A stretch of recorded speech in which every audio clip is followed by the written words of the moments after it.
I've been doing Instacart for a few years now, and let's just say my first day was a mess. I've put together a list of 5 things that I would have done on my first day, and some of these things I still do to maintain a good system and keep earning money. Things that I wish someone told me when I first started Instacart. So without further ado, let's get into it. Now, the first and most important thing when doing Instacart is efficiency. The more efficient you are, the faster you can get orders done, and the more orders you can accept, resulting in what? More money. So I recommend before you even start Instacart, before you start your first shift, make sure your cart is super cleaned out and have designated areas for orders to go, enough space for cases of water and soda, possibly a lot of bags or bulky items. And I also recommend having space in multiple parts of your car. So let's say not just your trunk, but maybe your back seat and your trunk, just so you can have enough space so that if you do multiple customer orders, you can space them out and make it just so much easier for delivery. And a few more things you should definitely have when doing Instacart: make sure your phone is charged, make sure you have something comfortable to wear on your feet, because you're gonna be walking around, you're gonna be moving a lot, lifting things. And another super important thing is to take your Instacart card and add it to your Apple Wallet or your Android wallet. This way here, when you're in a store and you're cashing out, you can use your phone to pay. So you don't have to sit there and take your card out of your wallet or anything like that. It's just on your phone. Of course, some stores are going to require that you have the physical card, so make sure you keep the physical card with you, but it definitely can make checking out a lot faster. And again, the more efficient you are, the faster you can get these things done and get more orders and so on. Now, the second thing that is also super important is when you should do Instacart, but more importantly, when you first start Instacart. I do recommend doing your first shift or first few shifts on a weekday early in the morning when the stores are first opening. This way here, there's not a lot of people in the stores, on the road, and also you have enough daylight to actually see where you're delivering to, because of course, it's very unlikely that you've been to these people's houses or apartments prior to doing Instacart unless you've done other gig apps. But even still, there are places you haven't been, roads you haven't been down, and so doing it during the daylight is super helpful when you're first starting out. Also, a side note, if you do other gig apps like Uber Eats or DoorDash, Instacart kind of has a different schedule than those apps for peak times that are going to be busy. Of course, the weekends are still going to be busy, but you do have to think about when people would be ordering and getting groceries delivered. And of course, people need groceries at any time of the day, but there's definitely a peak of orders in the beginning of the day and then later afternoon into night. But also keep in mind that grocery stores do close earlier than a lot of restaurants, at least where I am. And Instacart orders are gonna cut off around a half hour before they close or an hour before they close. So just keep that in mind if you've done other gig apps and now you're adding Instacart into the mix. It is a little bit different, but still similar in some ways when it comes to scheduling, that is. Now, the third most important thing when starting Instacart, especially on your first day, is determining where you're gonna wait for an order and how and what order you're going to take. In terms of where to wait for an order, I do recommend waiting in a grocery store parking lot. Now, if you wait at a store like Aldi, you're probably gonna see a lot of Aldi orders first, unless there are other grocery stores in the same parking lot or very close by. The reason I mention Aldi is because typically they are lower paying and high item orders. So doing your first order at a store like Aldi or Costco could be super overwhelming and really kind of just make you not want to do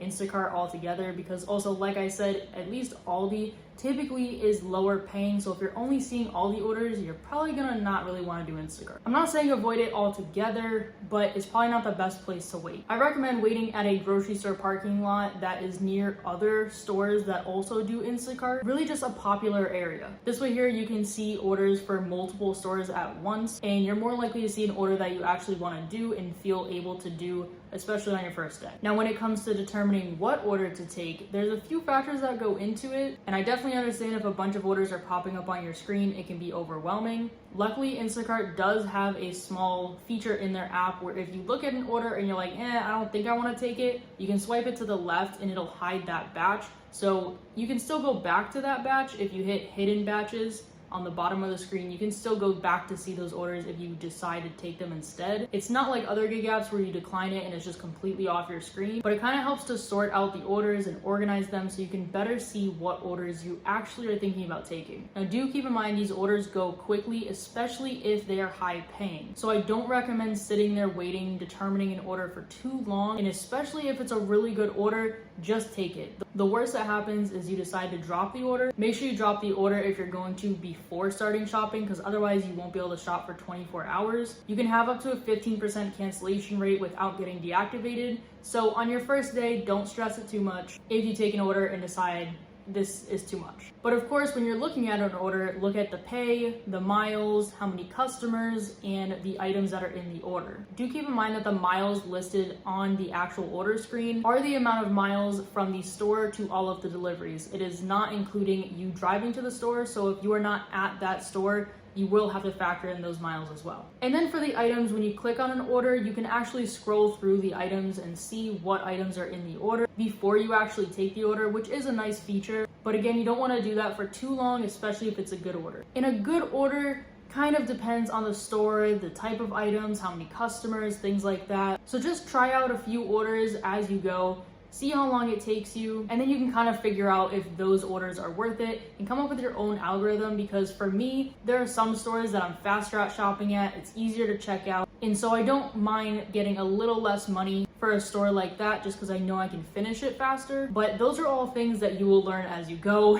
Don't get overwhelmed on your first day. The first day is just about getting familiar with the platform. Another thing I do recommend on your first day or first few shifts on Instacart is trying to shop orders at stores that you normally shop at. This way here, you're more familiar with the store already, where the items are, you know the process. So if you can, if there are orders for stores you're already familiar with, I definitely recommend that. Also, it can be a good idea to start out with like smaller stores like CVS or Walgreens, something like that where it's a small store and there really isn't too many aisles. So it shouldn't take you as long, it wouldn't be as many items, and you can kind of just get familiar with the platform. Now, the fourth thing that I would recommend is probably not taking multiple customer orders on your first day. If you feel like it's not too much of a challenge, these are the things that I recommend. Again, having the space in your car for each order so that it's completely separated and you don't mix up the bags. Another thing you can do is carry around a Sharpie. And when you check out the orders, each one that you do, you can label the bags if they're paper at least. You can label them, customer A, B, or C, and then you can put how many bags that customer has. This way here, you don't forget any bags and you don't mix any bags up, and it makes a really smooth delivery process. I used to do this for a while in the beginning, but then I kind of found a better system for myself that worked. But I would say when you're first starting out, it is a good way so you can visually see each order and make sure you're not forgetting anything. And then when you're in the store shopping for the order, personally, even if it's 3 customers, I use 1 cart. I think 2 carts can just get chaotic and you gotta move those carts everywhere. For me, it's too much. But if you think that having 2 carts would be beneficial, that is a strategy some people use. Or you can just kind of section the order, the top of the cart, the main part of the cart, even under the cart. Some people use baskets under the cart and fill those. Really, the key is to just have it as organized as possible, because 3 customers with sometimes the same items can get confusing. And I recommend organizing as you shop. This way here, you don't shop everything and then get to checkout and you might be digging to the bottom of the cart for something for customer A and then B, and it just gets really confusing. So really, organization is key. Now, the last thing I want to touch on for doing Instacart on your first day, or really just as you start Instacart, is to be aware that there are statuses on Instacart. So there's gold, which is the bottom, platinum, which is the middle, and diamond, which is the top. The way you get points to reach these tiers is by completing orders. And the best way to explain it is that every customer equals 10 points. In order to reach diamond status, you do have to reach 3,000 points in the time frame that they give you. So if you go into your app, you can look at what tier status you are, and it'll show you a whole graph of the benefits of each tier and then how many points you need for each of them and what you currently are. Having diamond tier isn't the only way to make a decent amount of money with Instacart, but it supposedly gives you benefits like having priority access to orders, which can be super helpful, especially in slow times or days. So of course, on your first day, you're not really gonna be thinking about those tier statuses, but it can be something to look at as you continue to do Instacart and see if that's something that you want to try and achieve, so you can get the benefits of it. But I have tons of other videos on my channel for Instacart specifically, and I have an entire playlist actually for Instacart videos to help you get high-paying batches, strategies to use, how to get orders faster and more of them, and a whole bunch of other stuff. So if you'd like to check out my other Instacart videos, they are on my channel, and I also have a playlist called Instacart videos. But that is it for this video. I hope this helps you, and I hope you have a good first day doing Instacart. And other than that, I'll see you guys in the next video. Bye.